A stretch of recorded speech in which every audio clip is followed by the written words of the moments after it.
பள்ளிவாசல் வளாகத்தில் இருக்கும் மரங்களிலிருந்து பொதுமக்கள் பயன்பெறலாமா? தாராளமாக என்ன செய்யலாம்? பயன்பெறலாம். அது பள்ளிக்குரிய பாதிப்பை ஏற்படுத்தாத வரைக்கும். உதாரணமாக பள்ளியுடைய வருமானத்துக்கு ஒரு ஏற்பாடு நடந்திருக்கு. அந்த தாவரங்களால், அந்த மரங்களால் பள்ளி வருமானம் அப்படின்னு பயன்பெறலாமாண்ட பல பயன் இருக்கு. தேக்கு மரம் நாட்டிக்கிறாங்க, பலகையை கழட்டிட்டு போயிட்டாங்கடா.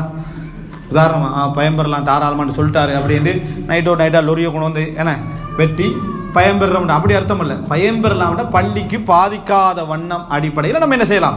பயன்பெறலாம். பள்ளியால் என்ன செஞ்சுக்கிறாங்க? அனுமதிச்சுக்கிறாங்க. சாதாரணமாக நீங்கள் என்ன செய்யலாம்? பயன்பட்டு ஈத்தம்பழமைக்கு சாப்பிட்டுக்கலாம், மாம்பழமைக்கு சாப்பிட்டுக்கலாம் என்ற அமைப்பில் அந்த பள்ளி இல்லை. அதை முழுமையாக பள்ளியோட இன்கமுக்கு அதை யூஸ் பண்ணுறாங்க, பொது விஷயத்துக்கு என்ன செய்கிறாங்க? யூஸ் பண்ணுறாங்கன்னா நம்ம என்ன செய்யக்கூடாது? அந்த ஆரம்ப சொன்ன ஹதீஸ் அளவிலே தவிர எல்லையை மீறி என்ன செய்யக்கூடாது?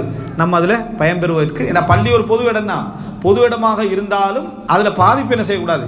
வராத அமைப்பில் நம்ம என்ன செய்யலாம்? பயன்பெற்றுக் கொள்ளலாம்.